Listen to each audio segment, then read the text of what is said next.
آیت نمبر 20 کا مفہوم، ایسا کرنا اللہ تبارک و تعالیٰ کے لیے بہت ہی آسان ہے اور ہم اسے بنائیں گے نشانی انسانوں کے لیے۔ جی ہاں، اگر حضرت عیسیٰ علیہ السلام کی شخصیت کا مطالعہ کیا جائے نا تو حضرت عیسیٰ علیہ السلام بہت بڑی اللہ تبارک و تعالیٰ کی نشانی ہے۔ دیکھیں تو صحیح، اللہ تبارک و تعالیٰ نے ایک انسان کو، ایک اپنے رسول کو، اپنے بیلوڈ کو کیا کیا خصوصیات سے نوازا۔ نمبر 1، بنا باپ کے پیدا کیا۔ نمبر 2، ان کو معجزات دیے، اور اگر آپ معجزات گننا شروع کر دیں تو دن رات گزر جائیں گے ویڈیو لیکچرز اپلوڈ کرتے کرتے، لیکن چند ایک معجزات میں نے لاسٹ لیکچر میں بھی شیئر کیے تھے، جس میں وہ مٹی کا مجسمہ بناتے تھے، اس میں پھونک مارتے تھے، وہ پرندہ بن کے اڑ جاتا تھا، کوڑی کو شفا ہو جاتی تھی، ان کو جب حضرت عیسیٰ علیہ السلام اپنا ہاتھ پھیرتے تھے ان کے اوپر مردہ زندہ کر دیتے تھے، وغیرہ وغیرہ۔ بہت سے معجزات اللہ تبارک و تعالیٰ نے حضرت عیسیٰ علیہ السلام کو دیے۔ تو بے شک حضرت عیسیٰ علیہ السلام بنی نوع انسان کے لیے نشانی ہے، لیکن وہ خدا بزرگ و برتر نہیں، وہ اللہ تبارک و تعالیٰ کے بھیجے ہوئے ایک رسول ہیں اور ایک نبی ہیں۔ تو ذرا آیت نمبر 20 کو دوبارہ سے سنیے، اس کے ترجمے کو اور اس کے مفہوم کو۔ اس نے کہا ایسا ہی ہوگا، فرمایا ہے تیرے رب نے، اور ایسا کرنا اس کے لیے بہت آسان ہے، اور ایسا ہی ہوگا، ہم اسے بنائیں گے انسانوں کے لیے ایک نشانی اور رحمت اپنی طرف سے، اور یہ معاملہ طے شدہ ہے۔ اس کے بعد حضرت مریم علیہ السلام کا حاملہ ہو جانا، جو کہ آیت نمبر 21 میں آ رہا ہے، جس کا ترجمہ اور مفہوم یہ ہے، اور مریم حاملہ ہو گئیں اور چلی گئیں اس حالت میں ایک دور دراز جگہ، اور ان کی تکلیف ان کو ایک کھجور کے درخت کے نیچے لے گئی، کہنے لگیں کہ کاش میں مر جاتی اس سے پہلے ہی، اور میں بے نام و نشان ہو جاتی۔ ذرا غور فرمائیے، یہ آیت نمبر 21 کا ترجمہ اور تفسیر تھی جو میں نے آپ کے سامنے پیش کی۔ جب حضرت مریم علیہ السلام حاملہ ہو گئیں تو وہ ظاہری سی بات ہے تکلیف میں تھیں۔ دیکھیں، انسان تھیں تو تکلیف میں تھیں، اگر انسان تھیں تو تکلیف میں تھیں، اور اس تکلیف کی وجہ سے حضرت مریم علیہ السلام یہ فرما رہی ہیں اپنے زبان مبارک سے کہ کاش میں اس سے پہلے ہی ختم ہو جاتی، میرا نام و نشان ختم ہو جاتا۔ لیکن قرآن میں آتا ہے کہ وہ اس تکلیف کی وجہ سے اللہ تبارک و تعالیٰ نے ان کے ذہن میں ڈالی، وہ ایک کھجور کے درخت تک چلی گئی۔ تو آیت نمبر 16، 17، 18، 19، 20 اور 21 میں ہم لوگوں نے یہ بات دیکھی کہ حضرت مریم علیہ السلام کے پاس ایک فرشتہ آتا ہے، اور حضرت مریم علیہ السلام اس سے گھبرا کر اس کو اللہ تعالیٰ کا خوف دلوانے کی کوشش کرتی ہیں۔ پھر حضرت مریم علیہ السلام کو وہ بشارت دیتا ہے اللہ تعالیٰ کی، اور پھر یہ بھی کہتا ہے کہ جو بیٹا تجھے عطا کیا جائے گا وہ رحمت بنے گا، اور یہ معاملہ طے شدہ ہے۔ اور پھر حضرت مریم علیہ السلام حاملہ ہو جاتی ہیں، اور حاملہ ہونے کے بعد وہ ایک کھجور کے درخت کے پاس چلی جاتی ہیں، جہاں پر جا کر وہ واویلا کرتی ہیں کہ کاش میں اس تکلیف سے پہلے ہی مر جاتی اور میں بے نام و نشان ہو جاتی۔ اب انشاءاللہ تعالی ہم اگلی آیتوں سے جو ہے وہ اس بات کو مزید سمجھنے کی کوشش کریں گے۔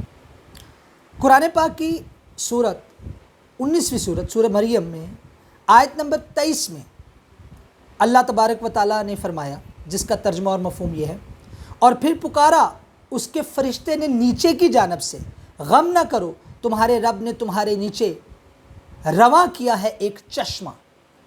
جی، جب انسان تکلیف میں ہوتا ہے نا اور اللہ تبارک و تعالیٰ کو پکارتا ہے تو اللہ تبارک و تعالیٰ اسے کبھی تنہا نہیں چھوڑتے، اللہ تبارک و تعالیٰ ضرور مدد کرتے ہیں۔ تو اب ہوا کیا، جب حضرت مریم علیہ السلام حاملہ ہو گئیں، وہ کھجور کے درخت کے پاس چلی گئیں، تو ان کے نیچے سے ایک فرشتے نے ان کو آواز دی، جب وہ لیٹی ہوں گی واللہ عالم، تو ان کے نیچے سے فرشتے نے آواز دی کہ غم مت کرو، تمہارے پروردگار نے تمہارے نیچے سے ایک چشمہ جاری کر دیا ہے۔ پھر آیت نمبر 24 میں اللہ تبارک و تعالیٰ کیا فرما رہے ہیں، جس کا ترجمہ و مفہوم یہ ہے، اور بلاؤ اپنی طرف کھجور کے تنے کو تو ٹپک پڑیں گی تمہارے اوپر پکی ہوئی کھجوریں۔ جی، کھجور اور پانی۔ اب چشمہ جو جاری کیا تھا اس میں سے ٹھنڈا پانی پیا، اور جو کھجوریں تھیں وہ حضرت مریم علیہ السلام کی کمزوری کو دور کرنے کے لیے اللہ تبارک و تعالیٰ نے عطا کر دی۔ تو یہ دونوں چیزوں کا ذکر، اس چشمے کا ذکر اور ان کھجوروں کا ذکر آیت نمبر 23 اور آیت نمبر 24 میں آ گیا، اور یہ اللہ تبارک و تعالیٰ کی خصوصی مدد تھی جب حضرت مریم علیہ السلام نے اللہ تبارک و تعالیٰ کو اس مشکل کی گھڑی میں یاد کیا۔ اب ذرا غور فرمائیے، اگر حضرت عیسیٰ علیہ السلام نعوذ باللہ من ذالک کا خدا ہے، اور حضرت مریم علیہ السلام ان کی ماں ہیں، اور خدا نہ خواستہ اللہ توبہ استغفر اللہ، اگر اللہ تبارک و تعالیٰ جو ہے وہ عیسیٰ علیہ السلام کے باپ ہیں، تو کیا عیسیٰ علیہ السلام کی پیدائش ہوگی؟ کیا حضرت مریم علیہ السلام تکلیف میں آئیں گی؟ کیا حضرت مریم علیہ السلام تکلیف کی وجہ سے یہ کہیں گی کاش میں بے نام و نشان ہوتی؟ کیا خدا کی ماں یہ بات کہے گی؟ For God sake we have to reinstall our window again. ٹھیک ہے، تو بھائی آیت نمبر 23 اور آیت نمبر 24 سے یہ بات بھی پتہ چل رہی ہے کہ حضرت مریم علیہ السلام اس تکلیف کی وجہ سے بھوک و پیاس کا شکار ہو گئیں، اور اللہ تبارک و تعالیٰ نے ان کے نیچے سے چشمے جاری کر دیے اور ان کو کھجوریں کھانے کی ترغیب دی. پھر آیت نمبر 25 آ گئی. آیت نمبر 25 میں اللہ تبارک و تعالیٰ کیا فرماتے ہیں جس کا ترجمہ اور مفہوم ہے، پس کھاؤ اور پیو اور ٹھنڈی کرو اپنی آنکھیں. اس چشمے سے پانی پیو، اس چشمے سے منہ دھو، اپنی آنکھوں کو ٹھنڈک پہنچاؤ اور کھاؤ پیو.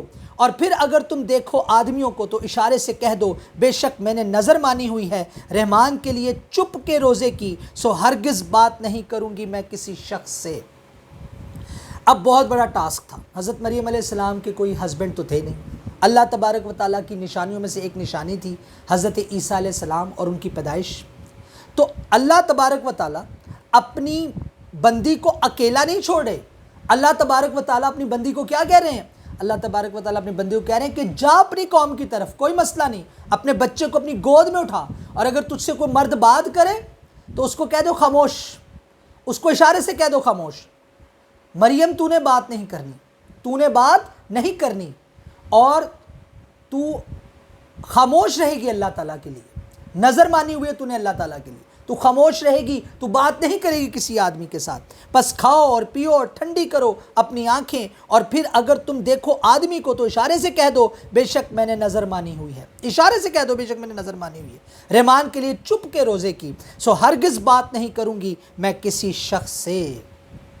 اس کے بعد آیت نمبر 26 میں اللہ تبارک و تعالیٰ فرماتے ہیں جس کا ترجمہ اور مفہوم یہ ہے، پھر حضرت مریم علیہ السلام لائیں اس بچے کو گود میں اٹھائے ہوئے قوم کی طرف. وہ کہنے لگے مریم تو نے بہت بڑا گناہ کیا ہے. ظاہری سی بات ہے مریم علیہ السلام کی شادی نہیں تھی ہوئی، ان کی قوم کے سامنے آپ کا نکاح نہیں تھا ہوا، نکاح ہوا ہی نہیں تھا، اور ان کی قوم نے ان پر سب سے پہلے یہی بات کہی، تہمت لگائی کہ اے مریم تو نے تو بہت بڑا گناہ کیا، کیونکہ مریم علیہ السلام کی شادی نہیں ہوئی. مریم علیہ السلام کو حضرت عیسیٰ علیہ السلام جو ملے وہ تو اللہ تبارک و تعالیٰ کی نشانیوں میں سے ایک نشانی تھی. تو اللہ تبارک و تعالیٰ کا مریم علیہ السلام کو حضرت عیسیٰ علیہ السلام کو دینا یہ اللہ تبارک و تعالیٰ کی ایک نشانی تھی. تو آیت نمبر 26 میں ان کی قوم کا حال بیان کیا جا رہا ہے کہ جب پھر حضرت مریم علیہ السلام لائیں اس بچے کو اپنی گود میں اٹھا کر قوم کی طرف، تو وہ کہنے لگی مریم تو نے تو بہت بڑا گناہ کیا ہے. تو آیت نمبر 28 میں اللہ تبارک و تعالیٰ فرماتے ہیں جس کا ترجمہ مفہوم یہ ہے، پس اشارہ کیا مریم علیہ السلام نے اس بچے کی طرف، وہ کہنے لگے ہم کیسے بات کریں اس سے جو گود میں ہے. ظاہری سی بات ہے عیسیٰ علیہ السلام گود میں تھے. ایک بچہ جو کھا پی نہیں سکتا، جو ابھی جس کی پیدائش ہوئی ہے، وہ اپنی ماں کی طہارت کے بارے میں کیا گواہی دے گا. لیکن آیت نمبر 29 دیکھیے عیسیٰ علیہ السلام کیا فرماتے ہیں. اس بچے نے کہا جی ہاں ان اللہ علی کل شیء قدیر، مان لیجیے اللہ تعالیٰ ہر چیز پہ قادر ہے. بچہ اپنے گہوارے سے بول رہا ہے.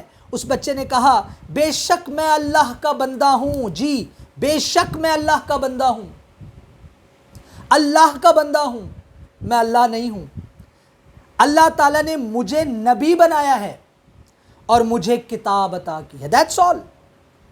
یہ دلیل کافی ہے قرآن کی یہ بیان کرنے کے لیے کہ عیسیٰ علیہ السلام ایک انسان تھے، خدا نہیں.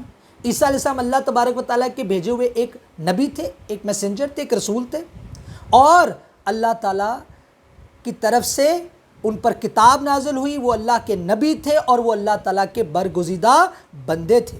اور پھر آیت نمبر 30 میں مزید یہ بات ثابت ہوتی ہے کہ عیسیٰ علیہ السلام ایک انسان تھے، اور وہ کیا تھی؟ اس نے مجھے کہا ہے برکت والا جہاں بھی میں جاؤں. آیت نمبر 30 سورہ مریم میں اللہ تبارک و تعالیٰ فرما رہے ہیں جس کا ترجمہ اور مفہوم یہ ہے کہ عیسیٰ علیہ السلام نے کہا کہ اس نے مجھے کہا ہے برکت والا جہاں بھی میں جاؤں، اور اس نے مجھے حکم دیا ہے کس کا؟ نماز کا، زکوٰۃ کا، جب تک میں زندہ رہوں. خدا کبھی نماز پڑھتا ہے، خدا کبھی زکوٰۃ دیتا ہے. یہ انسان ہی ہے جو زکوٰۃ دے گا، جو نماز پڑھے گا. تو عیسیٰ علیہ السلام کو جو اللہ تبارک و تعالیٰ نے آرڈر دیا وہ اس بات کی دلیل ہے کہ عیسیٰ علیہ السلام ایک انسان تھے، اللہ کے برگزیدہ بندے تھے اور ایک رسول بھی۔ اور آیت نمبر 31 میں عیسیٰ علیہ السلام کے حوالے سے اللہ تبارک و تعالیٰ کیا فرما رہے ہیں، جس کا ترجمہ اور مفہوم یہ ہے، اور میں حق شناس رہوں گا اپنی والدہ کا احسان مند رہوں گا، اور نہیں بنایا اس نے مجھے سرکش اور بدبخت۔ جی ہاں، عیسیٰ علیہ السلام یہ فرما رہے ہیں کہ نہیں بنایا اللہ تبارک و تعالیٰ نے ان کو بدبخت اور سرکش۔ تو یہاں سے آج ہم لوگوں نے کرسچینٹی اور اسلام کے حوالے سے جو باتیں انڈرسٹینڈ کرنے کی کوشش کی ہیں وہ کرسٹل کلیئر یہ کہہ رہی ہیں کہ عیسیٰ علیہ السلام اللہ تبارک و تعالیٰ کے بھیجے ہوئے رسول، نبی اور فرما بردار بندے ہیں، نہ کہ خدا۔ تو میری ایک دفعہ پھر سے اپنے عیسائی بھائیوں سے اپیل ہے کہ go to your holy scriptures, come to holy Quran. آپ کو عیسیٰ علیہ السلام کے وجود کی اصل پتہ چل جائے گی انشاءاللہ۔ دیکھیے، دین اسلام جو ہے نا انسان کا مقصد ہے اور دنیا ہماری ضرورت۔ نبی کریم صلی اللہ علیہ وسلم آخری نبی تھے، ان کے بعد اس دنیا میں کوئی نبی نہیں آئے گا۔ یہ میرا اور تمام مسلمان کا پختہ ایمان ہے، ہمارے ایمان کا حصہ ہے۔ ہر مسلمان سے اب جا کر پوچھ لیں، وہ یہی کہے گا کہ نبی کریم صلی اللہ علیہ وسلم کے بعد کوئی نبی یا کوئی رسول نہیں آئیں گے۔ اللہ کے دین کے پیغام کو اب کس نے بنی نوع انسان تک پہنچانا ہے؟ میں نے، آپ نے، ہم سب نے مل کے۔ تو اس کے لیے ہمیں قرآن سمجھنا ہی پڑے گا، کیونکہ کرسچینٹی کو اسلام سے کمپیئر کر لیں، ہندوازم کو اسلام سے کمپیئر کر لیں۔ میں نے 2 مذاہب کو کمپیئر کیا، اب باقی مذاہب کو بھی کمپیئر کرنے کی کوشش کر لیں۔ آپ یہ جان جائیں گے کہ اس بات سے زیادہ سچ اور کسی بات میں ہو ہی نہیں سکتا۔ ایاک نعبد و ایاک نستعین، اے اللہ ہم خاص تیری ہی عبادت کرتے ہیں، تجھی سے مدد مانگتے ہیں۔ آج ہم یہ بات ثابت کر چکے، ہندوازم سے اسلام کو کمپیئر کر کے، کرسچینٹی کو اسلام سے کمپیئر کر کے، کہ حقیقی خدا کا تصور صرف دین اسلام میں ہے، نہ ہندوازم میں، نہ کرسچینٹی میں، نہ کسی دنیا کے اور مذہب میں۔ تو میری یہ دعوت عام ہے کہ آپ قرآن پاک کو سمجھنے کی نیت سے ایک دفعہ کھولیں۔ انشاءاللہ دین اسلام کی حقیقت آپ پر اجاگر ہوگی، اور میں گارنٹی دیتا ہوں کہ آپ مسلسل یہ نعرہ لگاتے ہی رہیں گے، ایاک نعبد و ایاک نستعین، اے اللہ ہم خاص تیری ہی عبادت کرتے ہیں، تجھی سے مدد مانگتے ہیں۔ آخر میں میری آپ سے ریکویسٹ ہے کہ جب بھی میں اپنی ویڈیوز کو اپلوڈ کروں تو کائنڈلی اس کو شیئر کیجئے، شاید یہ عمل آپ کی اور میری بخشش کے لیے کافی ہو۔ انشاءاللہ تعالی اگلی ویڈیو میں ضرور ملاقات ہوگی۔ السلام علیکم ورحمۃ اللہ۔